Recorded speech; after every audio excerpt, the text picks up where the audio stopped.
Good morning, my fellow yogic travelers. I'm mighty glad to be alive today, and I hope that you are too, as we continue to live, laugh, love, learn, linger, and live the life we love.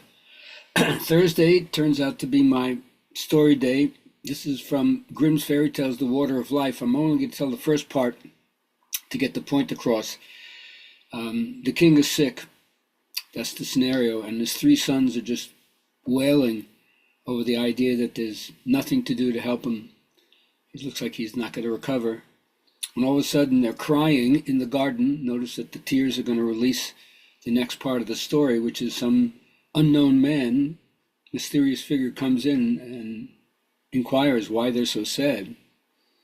And they tell him, and he says, well, there's the water of life. And they perk up. The water of life, we never heard about it. So yeah, if you can get a drop of the water of life, your father will recover, be just as vigorous as he was when he was a young man. So they decide to go one at a time, and of course the oldest goes first, and as he's on the road for a short time or a long time, whatever time it is, he comes across a little person, a midget, a dwarf. And the dwarf says, where are you going? And of course his haughty, arrogant nature says, get out of the way, you little runt. I have nothing to do. And he gallops his horse, and leaves him in a cloud of dust, and then, doesn't like that. He gives him a little curse, and then everything closes in on him, and he can't even move with his horse anymore.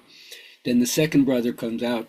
He's just like a clone of the first, and he does the same thing. He meets the dwarf, and he disses the dwarf, and the dwarf doesn't like it, and he puts a curse on him so he can't move. And then finally the younger brother comes out. And when he gets to the dwarf, and the dwarf says, what you doing? He's the first one who says, I have no idea where I'm going. And he gets off his horse. He gets off his high horse, and it's at that point that the dwarf gives him the secret about where to go to find the water of life. So in your search for that thing which is going to regenerate the center of your psyche, don't disrespect the little things you find along the way, but get off your own high horse of arrogance and haughtiness, humble yourself, and you'll be surprised that something will come into your life that'll help you on the next step of your journey. All right, so that being so, my word for the day is sadness, and I'm always interested in how people transform tragedy. How is it possible when you're feeling such sorrow and you feel so knocked down and subdued, and you may have regret over what happened in the past or whatever? How do you transform sadness in your life? So think about it, elevate the conversation with your friends, or let me know how you do it in your life, and I'll share what's going on in mine. All right, my teachers always remind you, today is the important today. Today is the day of the Lord, as they say. What's important is today, not what you did 10 years ago. When you dedicate yourself to practice, then you learn how to experience subjectively each and every change that your body goes through when you do the different positions. And my teachers always are saying, take the light from me. Inspire your dedication to the art form. Never try to escape, even when you're not feeling well, even when you're not healthy, and you feel like you don't want to get out of bed. There's still something that you can do. So find out for yourself which asanas can help you recover, or at least minimize the amount of suffering that you have. Now, Matthew Fox, my Episcopalian guide, is always reminding us how hard it is for people to experience the via positiva.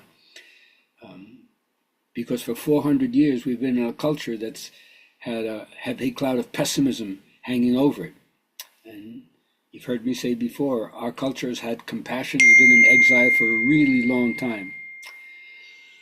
Nonetheless, you still got to put out your best effort.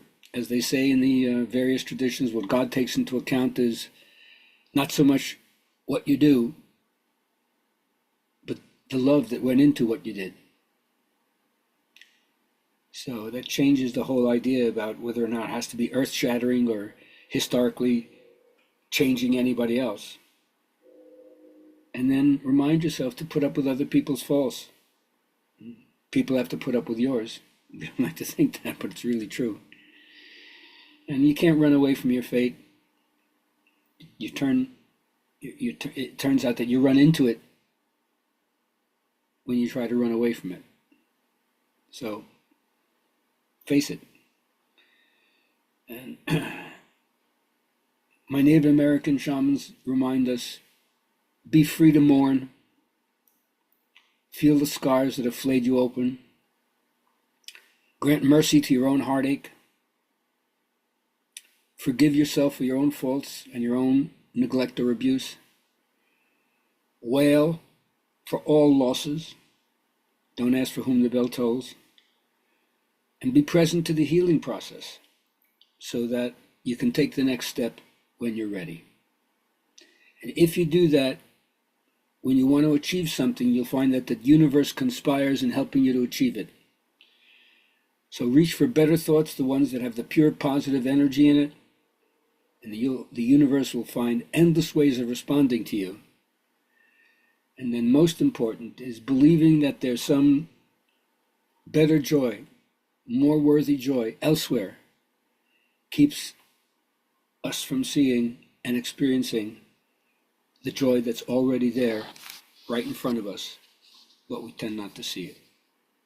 Have a great day.